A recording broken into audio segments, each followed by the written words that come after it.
Hello students, आज हम लोग इस वीडियो में आपका फिजिक्स का जो आपका मॉडल पेपर आया है उसका सॉल्यूशन करेंगे। इस वीडियो में आपको सब जो आपका ऑब्जेक्टिव प्रश्न है, बहुविकल्पीय प्रश्न है, उसका हम लोग उत्तर को देखेंगे। ठीक है, तो ये चैनल आपका नया चैनल खोला गया है झारखंड शिक्षा के नाम से। ये मेरा चैनल पहले भी आपने पढ़ा होगा, जो आपका एस्पायरिंग इंजीनियर्स के नाम से था। वो किसी कारणवश क्या हुआ था कि यूट्यूब के द्वारा सस्पेंडेड है, यानी डिलीट कर दिया गया है। काफ़ी प्रयत्न करने के बाद भी वो रिकवर नहीं हो पाया। ठीक है, तो हम लोगों ने नया विकल्प तैयार किया है, यानी नया चैनल शुरू किया है झारखंड शिक्षा के नाम से। जैसे आपने एस्पायरिंग इंजीनियर्स को प्यार दिया था, उसी तरह इसको भी दिए और यहाँ से हम लोग आगे बढ़ते हैं। ठीक है, तो चलिए स्टार्ट करते हैं। सबसे पहला सवाल है, number of electrons for 1 coulomb of charge each. देखिए, इसमें सीधा सीधे फॉर्मूला आपको Q = NE वाला लगाना है। हमको नंबर ऑफ इलेक्ट्रॉन निकालना है, तो Q/E लिखेंगे। ठीक है, Q/E लिखेंगे तो आपका चार्ज कितना बोला, 1 कूलम, तो 1 कूलम/1.6 और कितना होता है चार्ज, 10⁻⁻⁹ हो गया। ठीक है, तो देखिए 10⁻⁻⁹, ठीक, 10⁻⁻⁹। जब इसको आप सॉल्व कीजिएगा तो नंबर आपका जो आ जाएगा, यानी यही फॉर्मूला से आपको देखिएगा आएगा। और ये क्वेश्चन जो है, ये क्वेश्चन आपका पिछले वर्ष भी पूछा गया है, मॉडल पेपर में आया था पिछले वर्ष भी। ये तो बहुत ही बेसिक सवाल है और बहुत ही इंपॉर्टेंट सवाल हो जाता है। ठीक है, तो इसका आंसर हो जाएगा ऑप्शन नंबर ए। बस यही फॉर्मूला आपको ध्यान में रखना है। ठीक है, तो चलते हैं नेक्स्ट सवाल।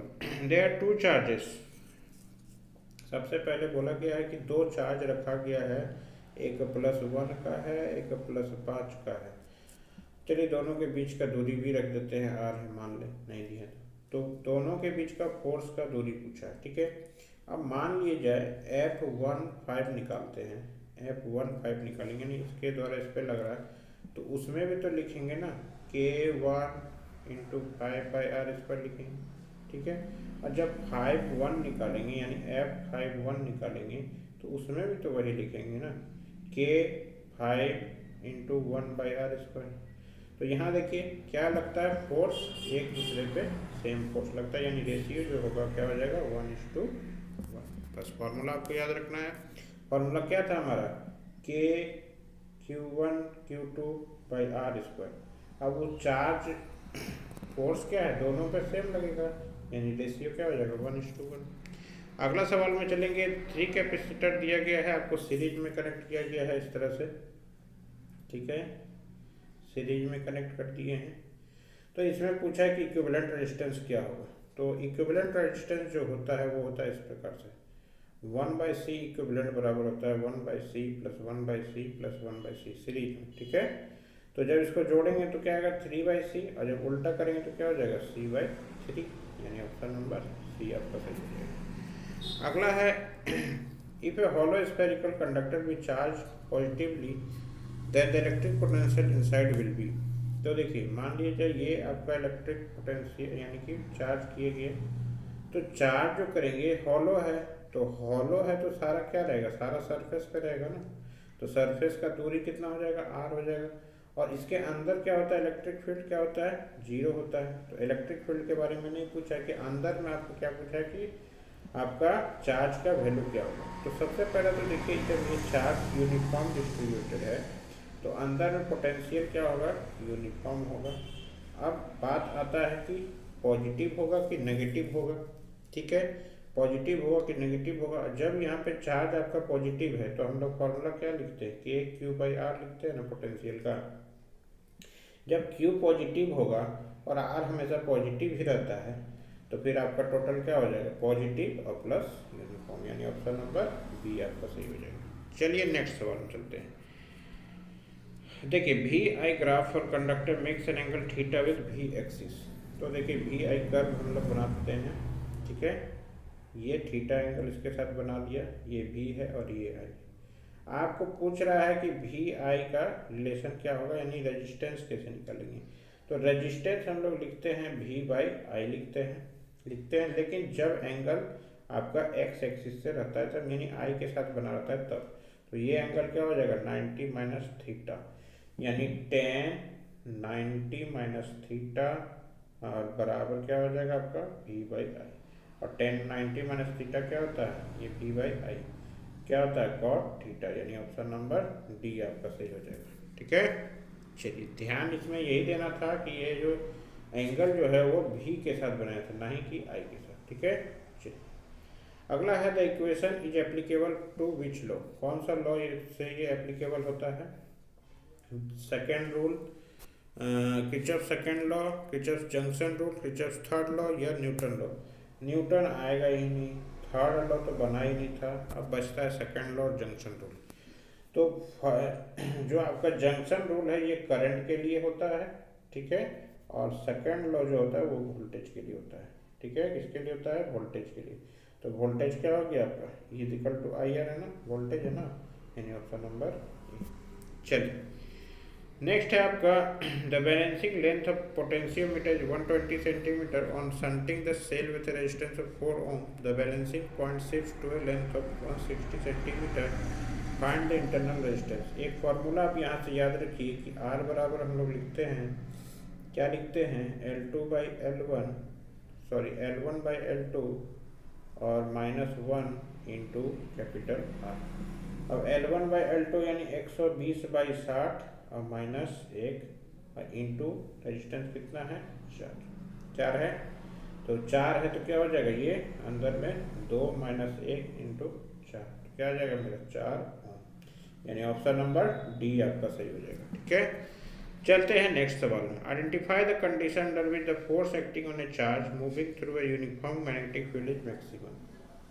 देखिए इसमें जो होता है फॉर्मूला आप याद रखिए, QEV साइन थीटा। अब साइन थीटा का वैल्यू मैक्सिमम कब होता है, तो ग्राफ भी आप देखते होंगे, तो मैक्सिमम कहाँ होता है आपका, साइन थीटा का वैल्यू साइन 0 0 होता है, इस तरह से आपका ग्राफ बनता है।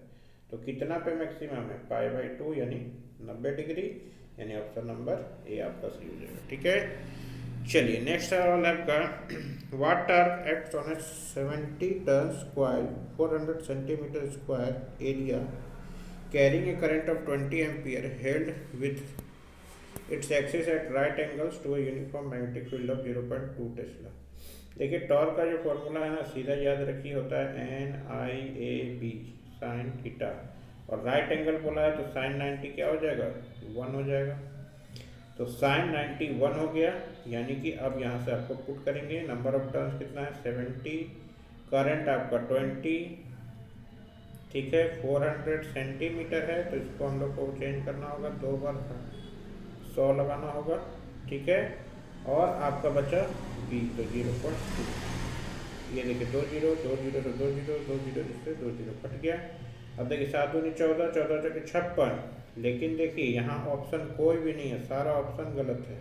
यहाँ जब आपको सॉल्व कीजिएगा ना तो 11.2 न्यूटन मीटर आएगा। क्यों आएगा, देखिए 7 दूनी 14 14 चौके 56 और ये 0.2 तो कितना हो जाएगा 11 यानी 11.2 न्यूटन मीटर इसका आंसर हो जाएगा। ठीक है, अब चलिए नेक्स्ट है moving coil galvanometer can be converted to ammeter. कैसे हम लोग एम मीटर में बदलते हैं गैल्वेनोमीटर को, तो गैल्वेनोमीटर में हम लोग एक रेजिस्टेंस जो है पैरेलल में लगाते हैं, इसमें लगाते हैं पैरेलल में लगाते हैं, लेकिन उसका वैल्यू जो होना चाहिए लो होना चाहिए, यानी मिनिमम होना चाहिए, यानी स्मॉल वैल्यू पैरेलल में। इसको हम लोग शंट के नाम से जानते हैं, क्या नाम से जानते हैं, शंट के नाम से, यानी ऑप्शन नंबर बी आपका सही, बी। ठीक है, बी आपका सही है। अगला है सीधा सा थ्योरेटिकल सवाल, angle of dip at poles and equator respectively are. तो आपका जो एंगल ऑफ डीप जो पोल और इक्वेटर पे होता है ना, वो डीप पे आपका 90 और इक्वेटर पे 0, यानी एंगल ऑफ डीप जो पोल पे होगा 90 होगा, इक्वेटर पे क्या होगा 0 होगा। अगला नियम क्या कहता है, whenever the magnetic flux linked with an electric circuit change and EMF is induced in the circuit। हमने ये पढ़ा ना, is equal to -d∅dt पढ़ा ना, फ्लक्स का रेट चेंज क्या कहलाता है, आपका EMF इंड्यूस्ड कहलाता है। ठीक है, और ये कौन सा लॉ है, ये आपका इलेक्ट्रोमैग्नेटिक इंडक्शन। अगर इसमें यही सिंबल दे करके अगर आपको पूछता कि माइनस माइनस जो है वो क्या इंडिकेट करेगा, तब हम लोग बोलते हैं ले चलो। ठीक है, चलिए नेक्स्ट है पीक वैल्यू बताना है आपका। Peak value of AC current flowing through register is given by. ठीक है, तो क्या हो जाएगा आपका, क्या हो जाएगा आपका आई बराबर ई बाई आर, यानी ऑप्शन नंबर आई बराबर ई बाई आर, यानी ऑप्शन नंबर बी आपका सही हो जाएगा। ठीक है, चलिए नेक्स्ट है आपका एनर्जी डेसिपेट इन एलसीआर सर्किट। एलसीआर सर्किट में एल एल यानी इंडक्टर, सी कैपेसिटर और रेजिस्टेंस। इसमें पूछा गया है कि एलसीआर सर्किट में आपका एनर्जी किस में डेसिपेट होता है। देखिए रेजिस्टेंस जो होता है इसमें वोल्टेज, देखिए सबसे पहले तो एनर्जी का फॉर्मूला V इंटू आई इंटू टी लिखेंगे। अब देखिए टाइम से हम तो मतलब ये दोनों जो हम लोग गुना करेंगे तो सेम फेज में होना चाहिए। तो सेम फेज में किस में होता है, आपका रजिस्टर में होता है, इसीलिए ओनली रजिस्टर यानी ऑप्शन नंबर सी आपका सही हो जाएगा। अगला सवाल आपका 14 तक हो गया। आपका 15वां नंबर, ट्रांसफार्मर का काम क्या है। ट्रांसफार्मर देखिए वो किसी भी चीज़ को पलटता उलटता नहीं है। ठीक है, वो कोई भी काम ऐसा नहीं करता है पलटने वाला, यानी कन्वर्ट नहीं करता है। वो खाली आपका एसी वोल्टेज पे आपका काम करता है, यानी obtain a suitable AC voltage, यानी ऑप्शन नंबर सी। ठीक है, चलिए नेक्स्ट सवाल है what is the velocity of electromagnetic wave in free space. ये आपका फॉर्मूला है, याद रखिएगा C by root under mu naught epsilon naught. देखिए कौन सा ऑप्शन आपका सही है, ऑप्शन नंबर बी आपका सही है। ठीक है, चलिए नेक्स्ट है आपका which of the following to use to investigate structure of solid.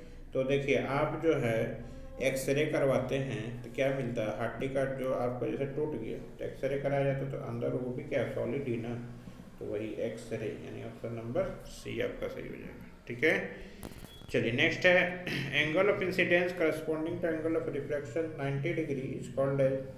तो यहाँ पे जो आपका टोटल इंटरनल रिफ्लेक्शन के पहले का कंडीशन, ऐसा एंगल ऑफ रिफ्लेक्शन इंसिडेंस जिसमें एंगल ऑफ रिफ्लेक्शन क्या हो जाए, वो 90 हो जाए, तो उसको हम लोग क्या बोलते हैं, इस एंगल को हम लोग बोलेंगे क्रिटिकल एंगल। क्या बोलेंगे, क्रिटिकल एंगल।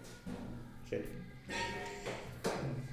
नेक्स्ट है आपका लेंस फार्मूला पूछा गया है। तो लेंस फार्मूला क्या हो जाएगा, 1/f equal to 1/b minus 1/u, यानी ऑप्शन नंबर बी आपका सही है। अगला है if any number of thin lenses in contact of focal length. देखिए थिन लेंस है आपका, कनेक्ट कर दिया गया है, जोड़ दिए बहुत सारे, तो क्या करना है, कुछ नहीं करना है, टोटल का फोकल लेंथ क्या हो जाएगा f1 f2 इतना सारा सबको क्या करेंगे, सिर्फ जोड़ देंगे, यानी ऑप्शन नंबर बी आपका सही हो जाएगा। अगला है angle of deviation depends upon. देखिए एंगल ऑफ डेविएशन कैसे निकालते हैं हम लोग, ये आपका प्रिज्म है। ठीक है, प्रिज्म है, यहाँ से आपका एंगल ऑफ इंसिडेंस गया इधर मुड़ा, ये आपका एंगल ऑफ रिफ्रैक्शन हो गया। और एंगल ऑफ डेविएशन जो है कैसे निकालते हैं, ये आपका एंगल होता है एंगल ऑफ डेविएशन। ठीक है, एंगल ऑफ डेविएशन हो गया ये वाला। तो एंगल ऑफ डेविएशन किस पे डिपेंड कर रहा है, देखिए तो एंगल ऑफ इंसिडेंस पे, ये जैसा होगा और सही आपका होगा। इससे हमको क्या मतलब है, ये तो सिर्फ जोड़ने का काम किया, यानी ऑप्शन नंबर बी आपका सही हो जाएगा। अगला है double slit experiment is carried out in air and entire arrangement is dipped in water, the fringe width will be. Fringe width निकालने का फॉर्मूला होता है लैम्डा डी और बाई डी। ठीक है, अब यहाँ पूछा गया कि सारा को हम लोग कहाँ कर दिए, पानी में। देखिए अभी तो नॉर्मल एयर में तो स्पीड जो होगा नॉर्मल होगा, लेकिन पानी में जब हम लोग डाल देंगे, पानी में डाल देंगे तो v इज इक्वल टू आपका एफ लेमडा होता है, यानी फ्रीक्वेंसी इंटू लेमडा वेवलेंथ। जब आपका स्पीड जो होगा पानी में क्या होता है, घट जाता है ना लाइट का, तो वो घटेगा तो ये भी घट जाएगा। जब ये घटेगा तो आपका फ्रिंज विड्थ भी क्या हो जाएगा, घट जाएगा, यानी ऑप्शन नंबर बी आपका सही हो जाएगा। चलिए नेक्स्ट है आपका wave front due to source situated at infinity is, ये याद रखिए ये कैसा होता है, प्लेनर होता है। कैसा होता है, प्लेनर, यानी इन्फिनिटी पे क्या आ रहा है नहीं आ रहा है, लेकिन क्या होगा, एक प्लेन में आएगा, तो इसको हम लोग क्या बोलेंगे, प्लेनर के नाम से जानेंगे। अगला है phenomenon of interference is based on. Conservation of moment of energy, momentum and energy या क्वांटम नेचर ऑफ लाइट।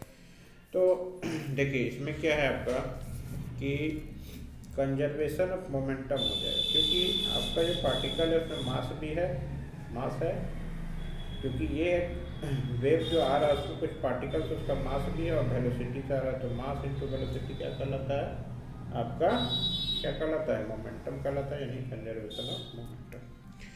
अब अगला सवाल देखिए कि charge of A photo electron. देखिए सबसे पहला बात कि यहाँ जो है ना आपका ऑप्शन जो है किस हिसाब से ये पूछा जाना था, इसको चार्ज के जगह पे मास पूछता तो ऑप्शन नंबर ए होता, और नहीं मास पूछता तो 9.1 इंटू 10⁻³ होता, इलेक्ट्रॉन का मास होता। लेकिन ये नहीं हो करके क्या होगा आपका, फोटो इलेक्ट्रॉन का मास ये नहीं हो करके क्या होगा आपका मास ये हो गया। लेकिन अगर चार्ज पूछेगा ना तो चार्ज पूछेगा तो इलेक्ट्रॉन का चार्ज लिखेंगे ना, मास यहाँ पे होना चाहिए था, ठीक है। The strength of photo electric current depends upon, देखिए फोटो इलेक्ट्रिक करंट किसको बोलते हैं, जैसे ये आपका कोई सरफेस है, इस पर इंसिडेंट ऑफ लाइट आ रहा है, तो इसमें से जितना इलेक्ट्रॉन इजेक्ट होता है उसी को हम लोग फोटो इलेक्ट्रिक करंट बोलते हैं, ठीक है। तो जितना ज़्यादा इंटेंसिटी होगा, जितना ज़्यादा इंटेंसिटी ऑफ लाइट देंगे उतना ज़्यादा आपका इलेक्ट्रॉन यहाँ से निकलेगा, तो जितना ज़्यादा इलेक्ट्रॉन निकलेगा उतना ज़्यादा आपका फोटो इलेक्ट्रिक करंट बनेगा। तो यहाँ पे आपका क्या हो जाएगा, इंटेंसिटी ऑफ इंसिडेंट रेडिएशन, यानी ऑप्शन नंबर सी आपका सही हो जाएगा। अगला है de Broglie wavelength for body mass m and kinetic energy E is given by, ठीक है। आपका डी ब्रॉगली वेवलेंथ पूछा गया है, तो लैम्डा इज इक्वल टू हम लोग लिखते हैं h/p, यानी मोमेंटम बाय आपका प्लैंक कांस्टेंट बाय क्या लिखते हैं आपका p मतलब मोमेंटम, और मोमेंटम को हम लोग एनर्जी के टर्म में क्या लिखते हैं, √2m e लिखते हैं तो हो गया कहानी, lambda is equal to h/√2m, यानी ऑप्शन नंबर देखिए, ऑप्शन नंबर ए आपको मिल जाएगा। बस आपको बेसिक इसको क्लियर रखना है, आपका ऑब्जेक्टिव सारा क्लियर है। Rutherford experiment suggested that the size of the nucleus is about, तो ये हो जाएगा आपका 10⁻⁻15 टू 10⁻⁻14, ये डायरेक्ट आपको याद रखना है। फिर आपका किस स्पेक्ट्रल सीरीज में आपका विजिबल रेंज होता है, तो वो होता है आपका किस में होता है, सभी को मालूम होगा, option number B Balmer series में, ठीक है।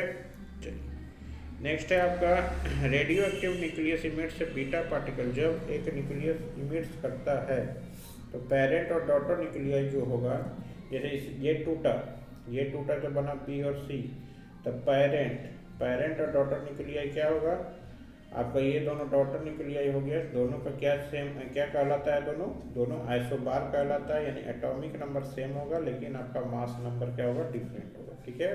ऑप्शन डी आपका सही हो जाएगा। आपका 31 नंबर में है the radius of spherical nucleus is measured by electron scattering is 3.6 FM। What is the mass number of nucleus for most likely to be. देखिए इसमें एक याद रखिए, R is equal to R0 का a का power 1/3, ठीक है। What is the mass of the nucleus most likely to be, तो ये हमको निकालना है, ठीक है। देखिए इसमें a का पावर कैसे निकालेंगे, तो R/R0 का क्या हो जाएगा, क्यूब हो जाएगा। अब आपका R कितना है, 3.6 FM है, और नॉर्मल कितना होता है आपका 1.2 FM होता है, ठीक है।